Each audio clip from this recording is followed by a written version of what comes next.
So the London derby comes to a conclusion, and Chelsea 5, West Ham 1. So both these teams came into this game needing a win. With West Ham, of course, we know they lost a game against the newly promoted side in Sunderland at the Stadium of Light, a game which they lost embarrassingly 3-0. And Chelsea drew against the Crystal Palace side. A game which obviously they were supposed to win, a game which they were expected to win, but they didn't. It's a draw, and coming into this game, they need now to fix the mistakes. They need now to amend the mistakes they made. And we can also say the same thing about West Ham. They lost away to a newly promoted side. So this game against Chelsea at home is where they make things right. It is where they have to apologize to their fans for having been involved in something so embarrassing. And unfortunately, they succumbed to an even more embarrassing defeat, 5-1 at home. And we see that by their fans not even being there long enough to finish the game. They start leaving the stadium. And obviously the management has also made a point that they're not gonna just get up and sack the manager. They're gonna give him time to settle, time to fix his errors. And now what do they say after today's defeat?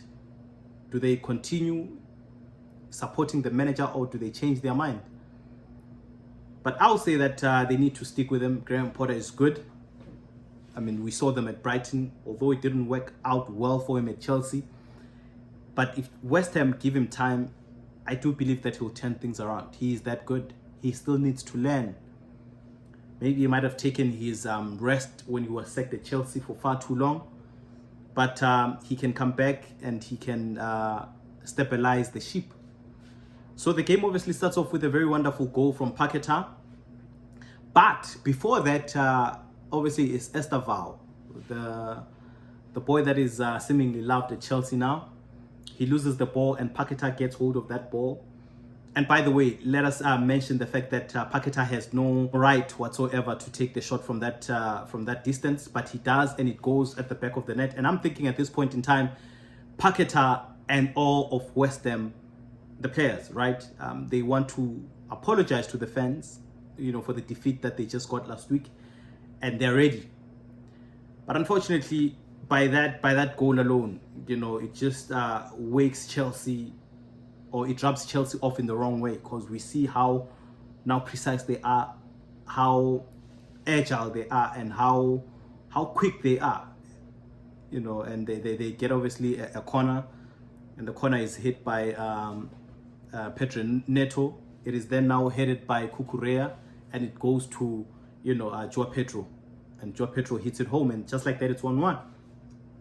And West Ham come again, and I'm thinking they meant business, and Nicholas gets a goal, but unfortunately now it is ruled an offside by VAR. A very good call, something that we're not used to, but that call was very accurate. So it's so now it's 1-1, back to 1-1.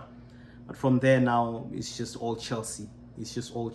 And West Ham's defense was just in shambles. They were shambolic, because everything Chelsea tried, it just went on. And Esteval, my goodness, that boy is a baller. And to think he's 18. And obviously Chelsea are also mourning the injury of Cole Palmer, someone who they trust very, very, very much. He just got injured, and now Esteval plays in that position and he bosses it. He's just over. He just keeps attacking. He kept all that defense very busy. A defense which obviously wasn't that good, but he toyed with them. He had fun. And Chelsea, they score through, when you start seeing Chalobah scoring, when you start seeing Caicedo scoring, you understand that the defense is not good enough. You understand just how shambolic the defense is. And that's exactly what we saw. And Chelsea made use of that. And just like that, the Chelsea fans obviously have forgotten what happened last week. A game which they were supposed to win that they didn't at Stamford Bridge. But now they're back to winning ways. And I look at that and I'm thinking, good for Chelsea. Finally, now they catch up with the likes of Arsenal, the likes of Manchester City and Liverpool. You know, it's very good for them. And also, lest we forget, you know, there's going to be a Monday night football where Liverpool are going to play Newcastle, which is also going to be a very difficult game for Liverpool because, you know, Isaac, there's that Isaac problem there. So it's definitely going to be a very interesting fixture. And Manchester City are also going to play Spurs tomorrow, right? 23rd, yes. They're playing Spurs. And there's also Arsenal playing Leeds. So Arsenal, yes, you can give them that win. But for Manchester City, that's going to be a little tricky. That's going to be a little tricky for them. So I think that Chelsea, with today's win, it puts them in pole position, you know, to hang on to those guys. Because what we don't want, right, is for those guys to keep on adding the gap. That's what we don't want. So as long as Chelsea are close with them, then it's good for them. That means their title chance is alive, and that's what you want. You want it to be alive, and these guys are capable of doing that. They're capable of doing that. We know they can win trophies. They've won them. So all they need to do is just keep close, keep those guys close, keep them close to you. And if as close as they are, it gives you the chance to also nick it in the end, you know. So yeah, I'm happy for Chelsea. I'm happy for Chelsea, even though I'm not a Chelsea fan. But I feel like with the squad that they have, they can compete. And I know on paper you can be good, but what you need is results. And that's something that they failed to do against Crystal Palace. Although they got a point, but they deserved a win there. You know, so to get win today was very necessary, you know. So, but for West Ham, it's a big problem. For West Ham, it's a big problem.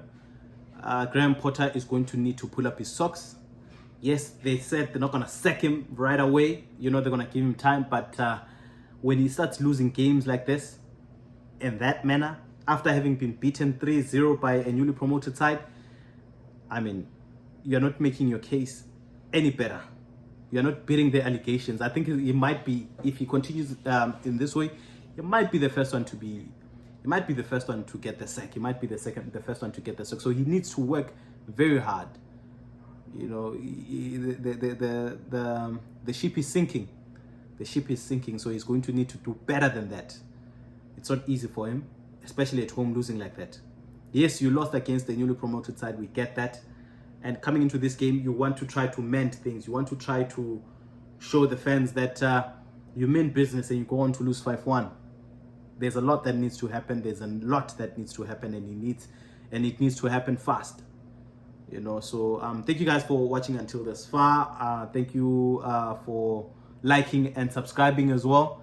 Please don't forget to engage in the comment section so that we grow the platform. See you again tomorrow with the Manchester City and Tottenham game, and also obviously, you know, Arsenal and Leeds. We're going to react to those games, and yeah, we'll see how it goes from there. Thank you guys.